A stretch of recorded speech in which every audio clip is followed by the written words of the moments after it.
Thank you, everybody, and thank you all for coming along today.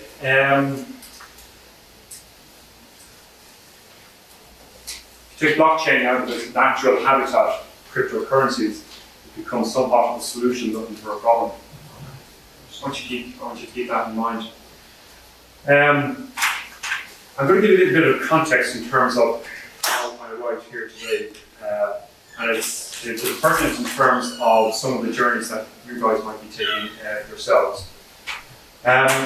So 9 years ago, I was responsible for introducing BIM into the College of Engineering and Built Environment in the Dublin Institute of Technology, something which some of my colleagues have not forgiven me for even to this day, because it was disruptive, no doubt about it.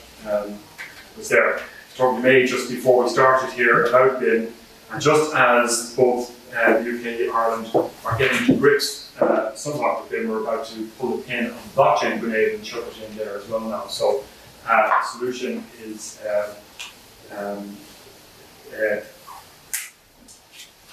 will be possible. So I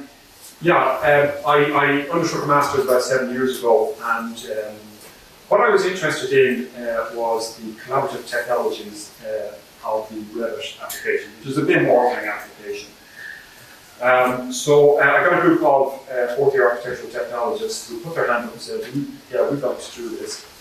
And I was more interested in finding out whether the collaborative tools worked or not, and how effective they were. But actually what arose out of that was an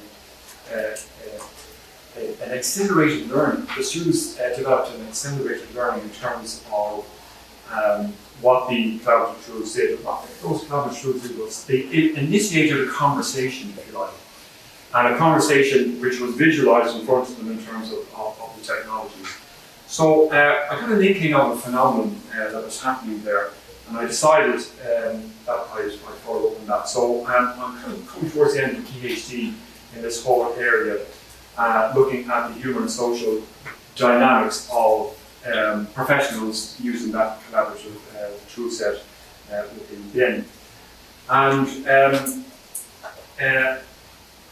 it's been very interesting. I was initially initiated, and we started a master's in applied building information modeling and management in DIT. So I got some very good opportunities to observe multidisciplinary collaboration happening in real time, if you like. And the things that came out of that were, first of all, the willingness of professionals to collaborate together. The second thing that came out was the fact that collaboration is not suitable for everybody. But also that there was something that was underpinning the collaboration. And in the pedagogy that I designed, I delivered on 2 collaborative modules in which there were 4 to 5 member teams: architects, technologists, mechanical, electrical engineers, quantity surveyors, construction managers. So quite a broad breadth there. What arose from that was that if there was evidence of this trust relationship amongst these professionals, it seemed to certainly carry the collaborative group forward, without a doubt. And so that phrase, evidence of trust, stuck with me, and I started to look into industry to see if there was something within the industry that I could compare that to or use that. So that led me to dipping my toe into the blockchain waters.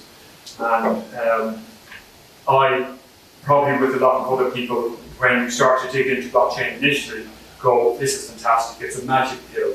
It is going to sort out all our problems.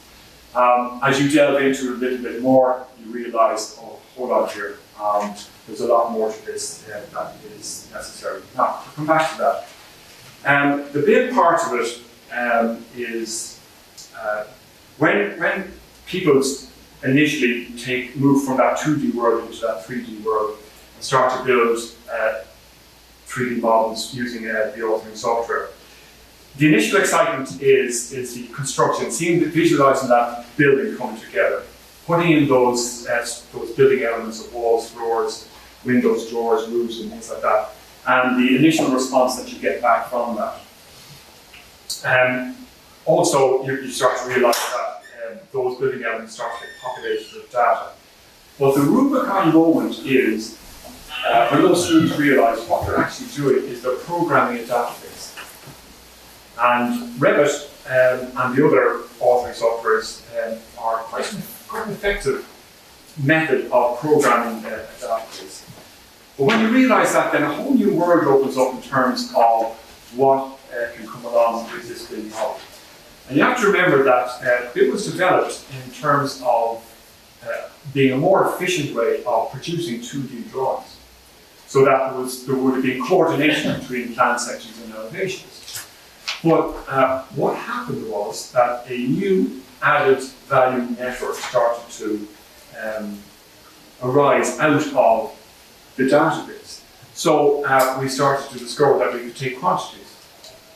We started to realise that we could use the model to do energy analysis, that the contractors could use the model in order to do programming and planning. So a whole area of new value started to rise out of the model here.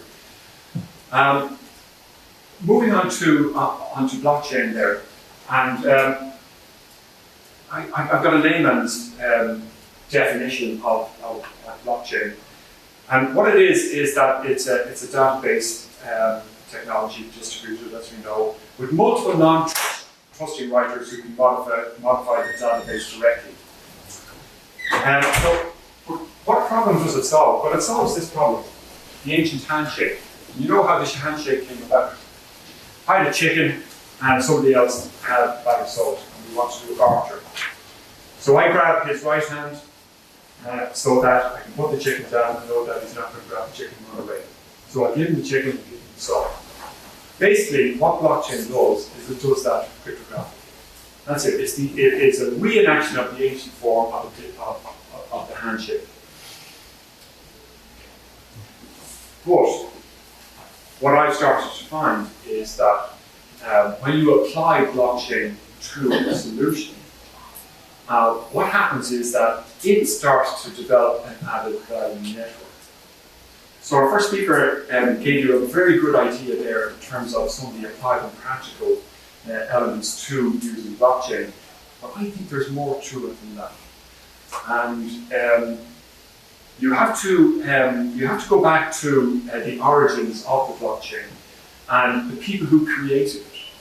And we know it came from a white paper from Nakamoto, but the software was developed by Malachy and Malachy, a Swedish guy. And these were non-conformist people. They actually put the effort into developing the blockchain in order to develop an alternative financial system. In other words, to give our financial system a right to pick up the software. And they succeeded, because our financial system tried to do away with the blockchain, found that they couldn't, and now we know that they're joining in and trying to use this. But I wonder, that ethos is very much still there. So what blockchain can do, in terms of what I looked into, is the possibility of incentivizing human behavior. Now that's very interesting, because in the BIM world, we consistently talk about a culture change. In the design and construction world, we consistently talk about a culture change. We need a culture change in order to be more productive in terms of our industry. But you're not going to get a culture change unless you can incentivize a culture change. And perhaps that's one of the reasons that BIM is on a bit of a plateau at the moment, is because there are the obvious efficiencies in terms of production and that added value network that I talked about earlier, but it's not forging on ahead in terms of its contribution perhaps to the design and construction industry and to the clients as well. So, but as an industry, I still believe we want to fundamentally change things. We wouldn't be here unless we did. We're committed to changing things.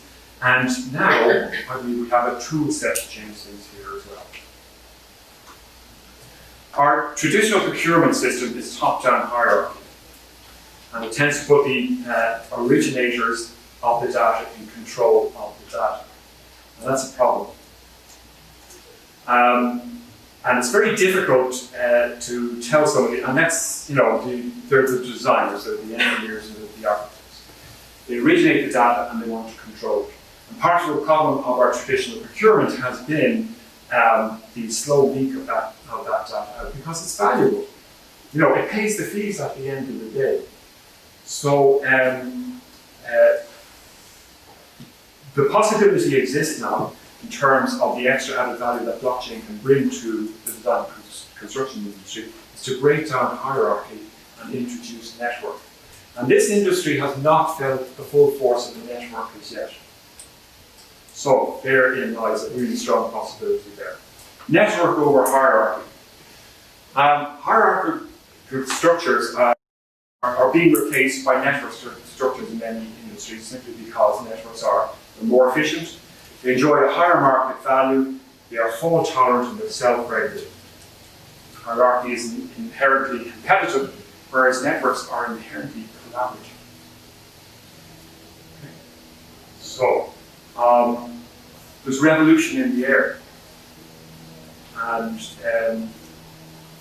that nature of the hierarchical structure greatly inhibits this culture change that we're trying to pursue here. Because relatively few people are empowered to make the changes, whereas network organizations demonstrate a far greater ability to be able to adapt to changes and threats. So, despite having one of the major industries in the world against Bitcoin, it has survived and it has prospered. And you probably read recently that CEO of JP Morgan came out and called it a scam. And interestingly enough, I have a son who works in Citibank and did a little search for me. And 1,000 of his employees have on their CVs blockchain, Bitcoin, whatever. So if he holds true to his promise of sacking everybody, that will be a job going in JP Morgan. That would be interesting. The digital transformation in our industry. And we have to add this into the conversation. We've got to factor in Internet of Things. We've got to factor in artificial intelligence, machine learning, augmented reality. These are complexities, and integrating them all would far exceed the ability of a centralized management system to handle those. So such scenarios may be textbook perfect for the applications of blockchain technology. So think about it this way. You've probably seen the YouTube videos of the automatic bricklayer and the threat to bricklayer. So this machine comes in, takes the bricks from behind and puts on a coat of glue and lays them in accordance with the program pattern that's necessary that you want to achieve. But every time the machine lays a brick, it's a value transaction. And how would you measure that at the end of the day? So QS will go out with a tape measure by get a height by a width and do the multiplication there. But wouldn't it be far more effective if the machine, which is able to record its value transactions each at a time, and those transactions are gathered, and once there is consensus in terms of what has been built, executes a smart contract and regulates payment there. But I don't think that we will successfully integrate those things into our industry unless there is something in terms like the blockchain to look after the recording of the value transaction. I think it's necessary for us to do that. We're already seeing blockchains for artificial intelligence. Microsoft are allowing their AI creations to be tested in Minecraft. And Minecraft, what a brilliant way to go in as a test bed for your blockchains. A colleague of mine, David Kaminsky, in Ulster University, has developed Minecraft, where he is educating future architects and engineers in constructing using Minecraft. But if we attach a blockchain onto that so that all of their actions are recorded on a blockchain, it becomes very interesting here. And then on that, this is the crux of what I've found here. This extra value network that we're talking about. So, one of the failings of our industry has been that there's no way of measuring the value of our design and construction. Okay? No way of measuring that. So we build a building, we procure, we design, we build, even with soft landings, we say, there's your building, good luck, we're on to the next one. But there is an incredible amount of value in terms of that building, in terms of its within society, for the climate. So there's opportunities now, I believe, using blockchain to reward that, that value that designers bring to the world. And to give you an example of that, it's if a construction company, a design collaboration, if you like, said, right, plan, I'm going to deliver a building that is going to be net zero energy. In fact, it's going to be better than that. We're going to actually have enough energy to contribute back to the grid. And the client said, that sounds really good. What I'm going to do is, if you do that over the life cycle of the building, I will reward you every year for if you achieve that or if you exceed that. Now that's a simple method of rewarding the value in terms of the design and the construction. And what does it do? It incentivizes the collaboration straight off. It incentivizes that collaboration. We're working together to achieve a shared goal here, and there's value for us at the end of the day in terms of doing something like that. So incentivizing human behavior in terms of the collaboration. And for me, to do what we have to do to meet our obligations in terms of our societal response to CO2 and sustainability and everything like that, we need this. We need to collaborate together. Another added value is the possibility now of breaking down. If we can organize that collaboration, we can start to break down the silos that exist within our industry. And we're desperate, we're really, really bad for that. Because our payment structures, our contracts, our methodologies are all based around this hierarchical structure. But if we break that down, the possibility exists for true collaboration, using something like the blockchain as evidence of trust, incentivizes human behavior and incentivizes that collaboration. And now possibly there's an opportunity to reward that. So if we had a cryptocurrency, a design, construction, or a building cryptocurrency, and I work with David and we get on very well together, and what we do is be very productive together. I'm in a position now to recommend and award David 5 coins. Okay? And David says, you were better, I'll give you 10 coins. So, thanks very much. And there's a validation of our work to each other, and that is stored. Those coins are stored. Okay? So what we're doing is that we're starting to build up a reputation, and the reputation is rewarded with currency. Now, where's the value in that coin? Well, you have to remember, in the first couple of years, there was no value in the Bitcoin. It was only when somebody decided, hold on, this could be worth something. I'm going to put a value on it. I'm going to put a value on it. It won't be too long before banks, before financial institutions, before pension funds actually start to cop on and say, this firm has a stack of quant here, and I'm quoting quant because my colleague over in Seattle, Dan Lovelace, has created a cryptocurrency specifically for engineers and the productivity of engineers. He calls it quant. And so if I am doing a search in terms of putting together a collaborative team, I'm going to go with people whose reputations are up there. The reputations are there because their professional colleagues have recommended. So we're looking at a new proposal, a new process proposition for clients. A permission by qualifications blockchain facilitated by an oracle. And why does that have to happen? That has to happen because our business is different from fintech, where it's all made up. Our business is that we go from digital to physical, real world buildings.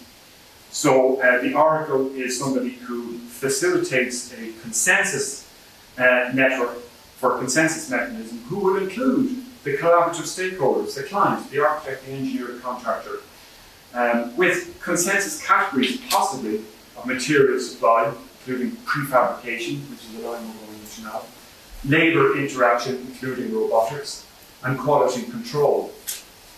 So what I'm saying here is that these value transactions start to happen, and it is the nature of a blockchain that consensus is required. Don't forget that. That is the nature of the blockchain. That is why people applying blockchain to solutions perhaps don't understand that that is required.